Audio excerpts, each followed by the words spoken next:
bahas tentang dunia pemasaran, itu berarti kita akan melihat bahwa dunia pasar itu merupakan suatu tempat di mana pembeli dan penjual itu melakukan transaksi. Jadi adanya seller yang menawarkan produknya, terus ada konsumen yang akan membeli barangnya.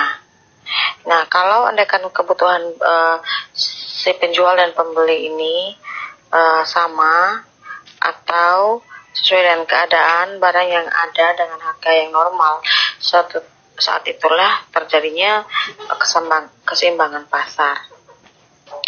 Nah, keseimbangan yang terjadi pada pasar itu sangat penting terjadi guna mendapatkan kurva permintaan penawaran berjalan dengan normal.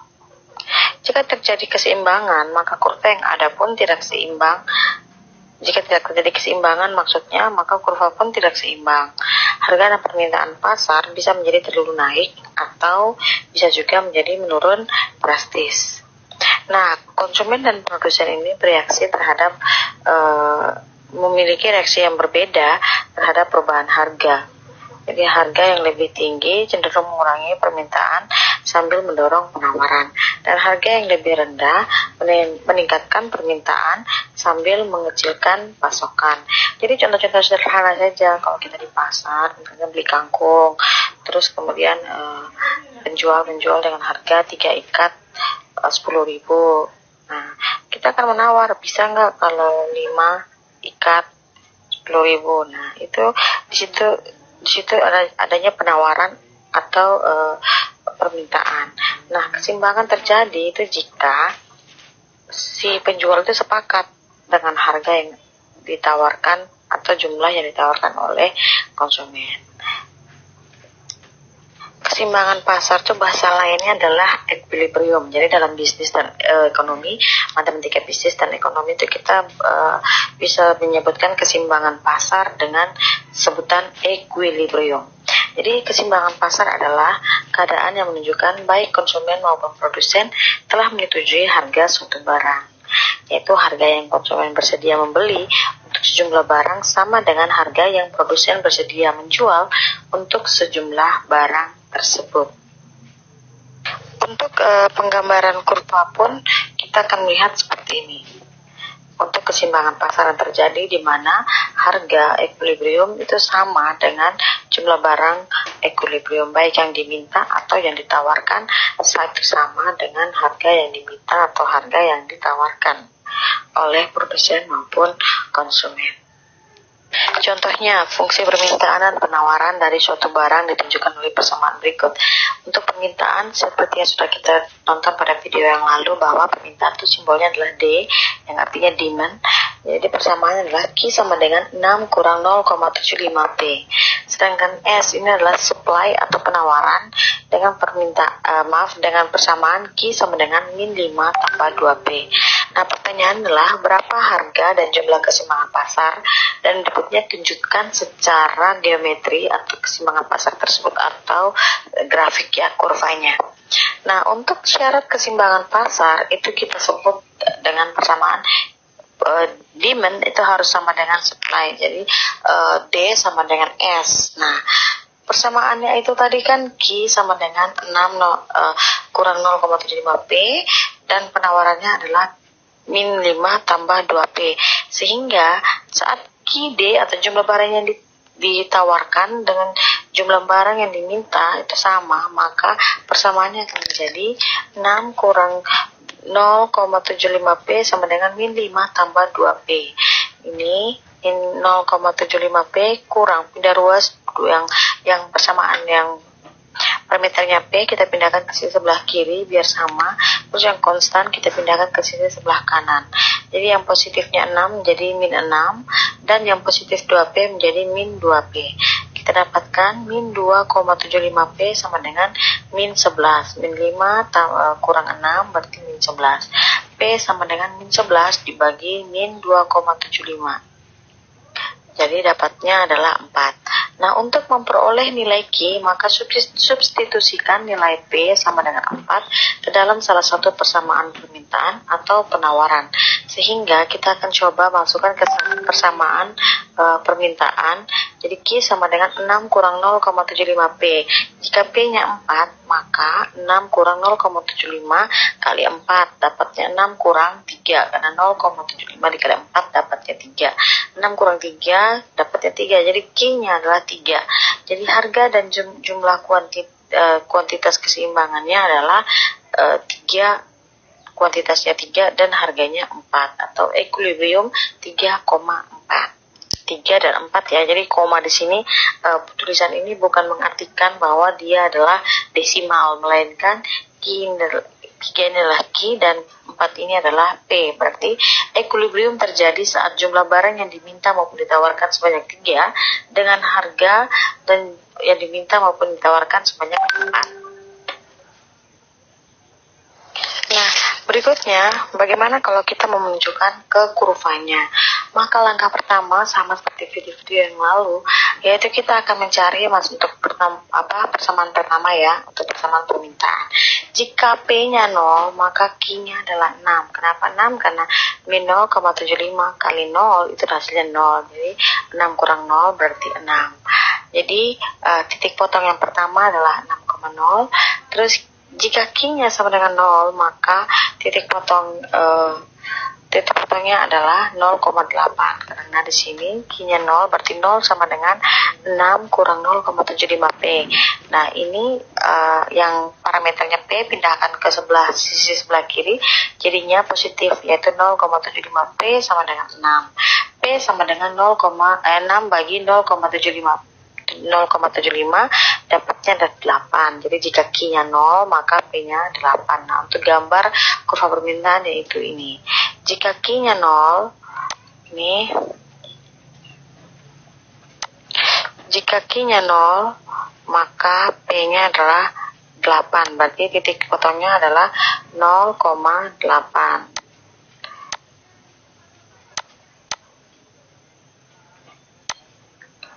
Nah, jika P-nya 0, maka Q-nya 6. Berarti Q-nya 6, P-nya 0. Maka ini adalah titik potongnya. Titik potong 6,0. Nah, berikutnya untuk fungsi penawaran. Q sama dengan min 5 tambah 2P.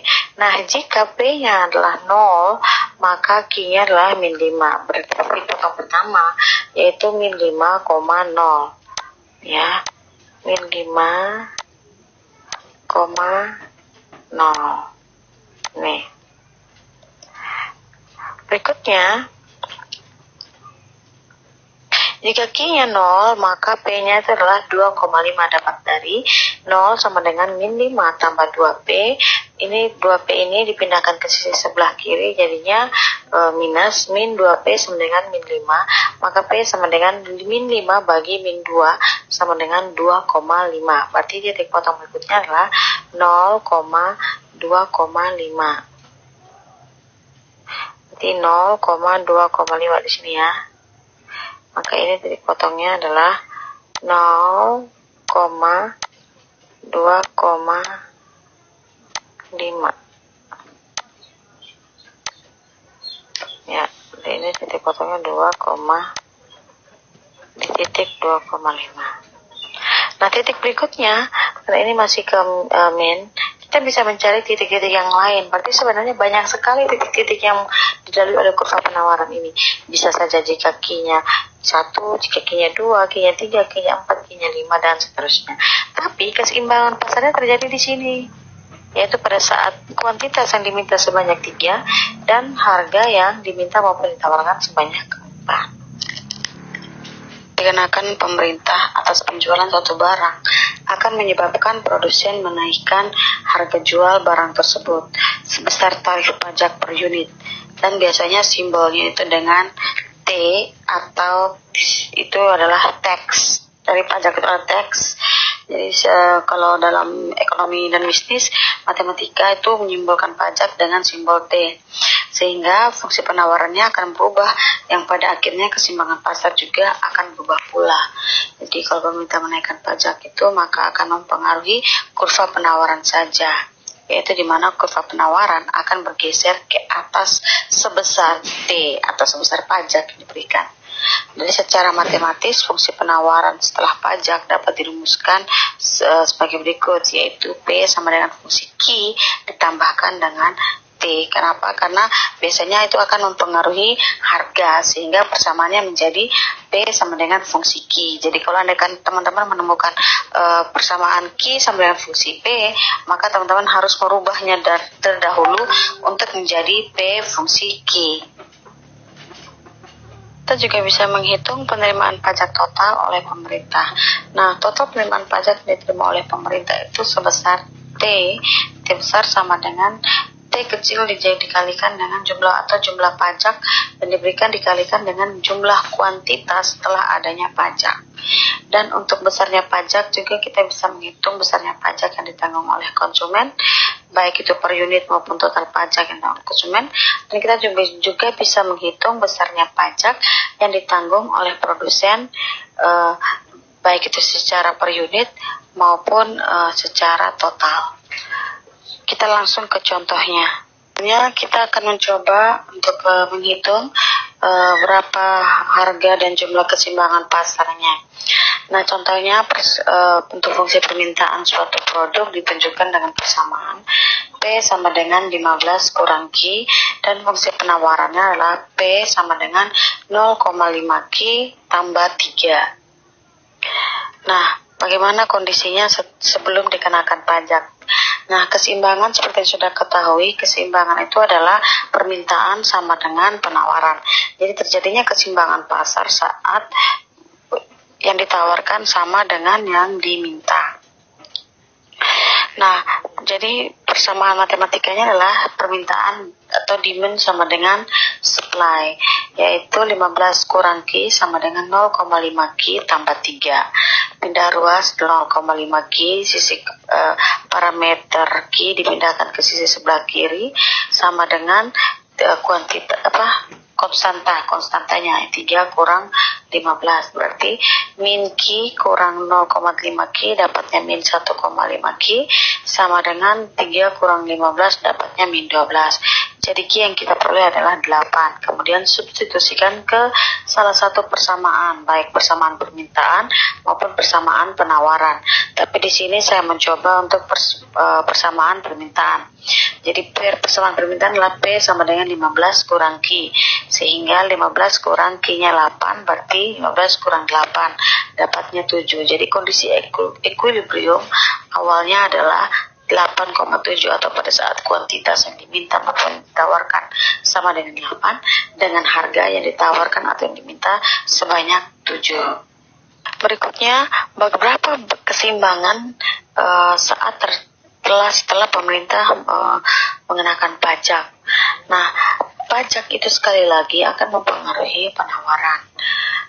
Nah, oleh karena itu yang berubah pasti adalah kurva penawaran, sehingga persamaan penawaran itu akan berubah menjadi seperti yang berikut ini, yaitu persamaan P fungsi Q ditambahkan dengan total pajak yang dikenakan, sehingga persamaan kita yang awal mula adalah P sama dengan 0,5 Q tambah 3 akan ditambahkan lagi dengan 3, sehingga persamaan setelah pajak, ya penawaran setelah pajak adalah P sama dengan 0,5 Q tambah 6. Berikut akan kita hitung equilibriumnya atau keseimbangan pasarnya, yaitu terjadi saat permintaan sama dengan penawaran. Maka di sini 15 kurang Q sama dengan 0,5 Q tambah dengan 6. 6 ini dapat dari 3 tambah dengan pajak tadi ya 3 ya. Nah, kemudian ini kita pindah ruaskan yang parameternya Q, terus kemudian yang konstantanya kita pindah ruas juga sama, maka kita peroleh min 1,5 Q sama dengan min 9. Min 9 dapat dari 6 kurang 15. Q sama dengan min 9 bagi min 1,5, hasilnya adalah 6. Sekali lagi jangan lupa min bagi min hasilnya adalah positif. Kemudian kita substitusikan hasil nilai Q-nya ke dalam salah satu persamaan. Sekali lagi di sini saya mencoba untuk persamaan permintaan. Maka P sama dengan 15 kurang Q, yaitu 15 kurang 6 dan hasilnya 9. Maka kondisi equilibrium setelah adanya pajak adalah 6,9 atau saat kuantitas yang diminta maupun yang ditawarkan sebanyak 6 dengan harga yang diminta maupun yang ditawarkan sebanyak 9. Kita juga bisa mengetahui seberapa besar pajak yang akan diterima oleh pemerintah baik dari produsen maupun dari konsumen. Nah, untuk besarnya pajak yang diterima pemerintah itu rumusnya adalah berapa besarnya pajak yang diberikan oleh pemerintah dikali dengan total kuantitas dan setelah adanya pajak. Nah, besar pajaknya itu adalah 3 yang diberikan pemerintah, sedangkan besarnya kuantitas setelah adanya pajak adalah 6. Jadi 3 kali 6 dapatnya 18. Nah, bagaimana berapa besar yang dibebankan kepada konsumen dan berapa besar yang dibebankan pada produsen? Untuk mencari tahunya, ini rumusnya. Untuk konsumen itu kita bisa lihat juga pajak per unit dan total keseluruhannya. Untuk pajak per unit sendiri itu dirumuskan dengan berapa besarnya harga setelah pajak dikurangkan dengan harga sebelum adanya pajak. Jadi dapatnya 9 kurang 7. Jadi besarnya pajak yang per unit yang dibebankan pada konsumen adalah sebanyak 2. Sedangkan untuk totalnya dikalikan 2 dikalikan dengan jumlah kuantitas keseluruhan adalah 6, berarti 2 kali 6 jadi 12. Jadi pajak yang dibebankan oleh konsumen per unit sebanyak 2 dengan total kuantitas 6, maka total pajak yang dibebankan pada konsumen adalah 12. Sedangkan untuk produsen, pajak yang dibebankan kepada produsen itu didapatkan dari total pajak yang diberikan kepada pemerintah dikurangkan dengan yang pajak per unit yang diberikan kepada konsumen. Sehingga didapatkan pajak mengenai 3 dikurangkan dengan 2 berarti dapatnya 1. Jadi pajak yang dibebankan kepada produsen itu lebih kecil dibandingkan dengan pajak yang dibebankan pada konsumen. Kemudian total dari pajak yang diterima oleh produsen yaitu pajak produsen per unit dikalikan dengan kuantitas setelah adanya pajak, berarti 1 dikalikan 6 dapat 6. Jadi intinya setelah adanya pajak maka total yang diterima oleh pemerintah ada sebanyak 18 dengan beban yang lebih besar diberikan pada konsumen sebanyak 12 dan produsen sebanyak 6. Bagaimana dengan subsidi? Jika pemerintah memberikan subsidi atas produk tertentu, harga yang dibayar oleh konsumen akan turun, sedangkan jumlah yang diminta akan produk tersebut akan bertambah. Penurunan harga tersebut adalah sebesar subsidi atau yang kita simbolkan dengan S subsidi yang diberikan oleh pemerintah. Secara geometri, penurunan harga ini adalah pergeseran kurva penawaran sejauh S per unit atau subsidi sebesar subsidi yang diberikan. Jadi sekali lagi juga bahwa subsidi ini mempengaruhi kurva penawaran dan juga akan mempengaruhi harga, yaitu penawaran yang setelah diberikan fungsi penawarannya akan menjadi P fungsi Q dikurangkan dengan S atau dikurangkan dengan subsidi. Bagaimana jika persamaan ini yang sudah kita kerjakan tadi setelah adanya pajak itu dikenakan subsidi oleh pemerintah sebanyak 2 rupiah mungkin ya, tapi kita matematikakan saja bahasanya 2. Jika subsidi yang diberikan adalah 2, maka berapa equilibriumnya? Nah, untuk equilibriumnya sekali lagi yang berubah itu adalah kurva penawaran atau subsidi yang diberikan oleh pemerintah itu mempengaruhi harga yang ditawarkan. Oleh karena itu yang berubah itu pasti adalah penawaran. Nah, penawaran ini persamaannya akan menjadi P sama dengan 0,5 Q ditambah 3 dikurang dengan besarnya subsidi. Nah, besarnya subsidi yang diberikan oleh pemerintah itu adalah 2. Jadi dikurangkan dengan 2 sehingga hasilnya adalah P sama dengan 0,5 Q tambah 1. Karena 3 kurang 2 adalah 1. Nah, kondisi equilibrium itu terjadi jika adanya permintaan sama dengan penawaran. Sehingga persamaannya menjadi 15 kurang Q sama dengan 0,5 Q tambah 1. Yang parameter Q kita pindahkan sama seperti yang kita lakukan pada equilibrium yang persamaan pajak, maka di sini juga sama, pindahkan parameternya ke sisi sebelah kiri dan konstanta ke sisi sebelah kanan. Kemudian kita dapatkan Q sama dengan min 14, itu dari 1 kurang 15 dibagi dengan min 1,5, sehingga hasilnya adalah positif 9,3. Setelah kita temukan kuantitas kondisi keseimbangan, maka kita mensubstitusikan ke salah satu permintaan, ke salah satu persamaan, baik itu persamaan permintaan maupun persamaan penawaran.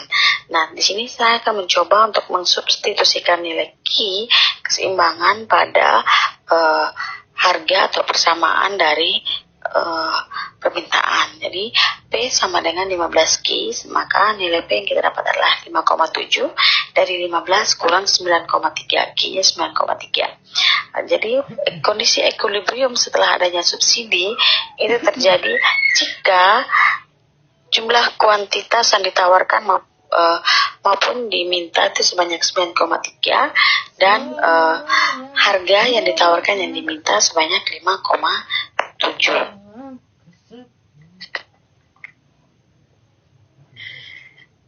Nah, untuk besarnya subsidi yang diberikan oleh pemerintah itu didapatkan dari besarnya subsidi dikalikan dengan jumlah kuantitas dan jumlah kuantitas yang diminta maupun ditawarkan setelah adanya subsidi. Jadi itu kuantitas keseimbangan. Kita juga bisa mengetahui berapa besar subsidi yang akan dinikmati oleh produsen dan berapa juga yang akan dinikmati oleh konsumen. Besarnya subsidi yang akan diberikan oleh pemerintah itu didapatkan dari besarnya subsidi 2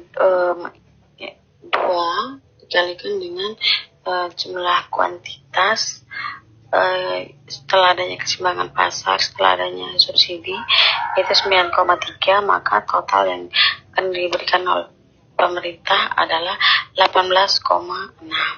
Nah, berapa besar subsidi yang akan dinikmati oleh konsumen dan berapa besarnya subsidi yang akan dinikmati oleh produsen? Untuk konsumen per unitnya itu adalah 1,3 dan untuk produsen per unitnya itu adalah 0,7. Jadi 1,3 itu didapat dari berharga sebelumnya dikurangkan dengan harga setelah adanya subsidi. Jadi dapatnya adalah 7 dikurangkan dengan 5,7 sehingga dapatnya 1,3. Sehingga total yang dinikmati oleh konsumen adalah 12,05. Dapat dari total subsidi yang dinikmati per konsumen per unit dikalikan dengan kuantitas yang diminta maupun ditawarkan. Didapatnya 12,5. Kemudian besarnya yang dinikmati oleh produsen adalah 6,51. Nah, berikutnya bagaimana kita menggambarkan keseimbangan pasar. Nah, kita akan pertama mencoba untuk menggambar keseimbangan pasar sebelum adanya pajak dan subsidi. Nah, langkah yang pertama adalah sama seperti yang kita lakukan yang lalu, yaitu kita mencari titik potongnya. Yang pertama kita akan mencoba untuk kurva permintaan. Permintaan fungsinya adalah persamaan nilai P sama dengan 15 kurang Q. Jika Q-nya 0, maka P-nya 15. Berarti 15 kurang 0 kan 15. Sehingga titik potong pertama adalah 0,15. Nah, jika P-nya 0, maka 0 sama dengan 15 kurang min Q. Parameter Q pindahkan ke sebelah menjadi nilainya menjadi positif. Jadi Q sama dengan 15. Titik potong kedua adalah 15,0. Berikutnya untuk kurva penawaran. Penawaran itu persamaan nilai P sama dengan 0,5 Q tambah 3. Jika Q-nya 0, maka P-nya pasti 3. Karena kalau 0,5 kali 0 ya hasilnya 0. Tambah 3. Berarti titik potong berikutnya adalah 0,3. Jika P yang sama dengan 0, maka 0 sama dengan 0,5 Q tambah 3. Parameter Q sekali lagi pindahkan ke sebelah kiri, jadinya min 0,3 Q sama dengan, min 0,5 Q sama dengan 3. Sehingga didapatkan Q sama dengan 6. Berarti titik potong berikutnya adalah min 6,0. Min ya, karena 3 positif bagi min hasilnya min. Nah, karena di sini titik potongnya itu minus, maka saya akan mencoba untuk mengasumsikan jika titik potongnya melalui titik-titik lainnya. Saya akan mencoba dengan 10 yang nilainya positif, sehingga dengan Q10 maka saya peroleh P-nya adalah 8, yaitu 0,5 kali 10 dapat 5 ditambahkan 3 sehingga hasilnya adalah 8. Maka titik potong berikutnya adalah 10,8. Jika digambarkan akan menjadi seperti ini. Jadi titik potong pertama 0,15 dan 15,0 ya. Kemudian titik potong berikutnya 0,3 di sini 0,3 dan min 6,0 itu berarti di sini min 6,0 dan berikutnya lagi 10,8 di sini ya. Berarti intinya adalah kurva penawaran maaf.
Wait, nggak ada yang napping nih.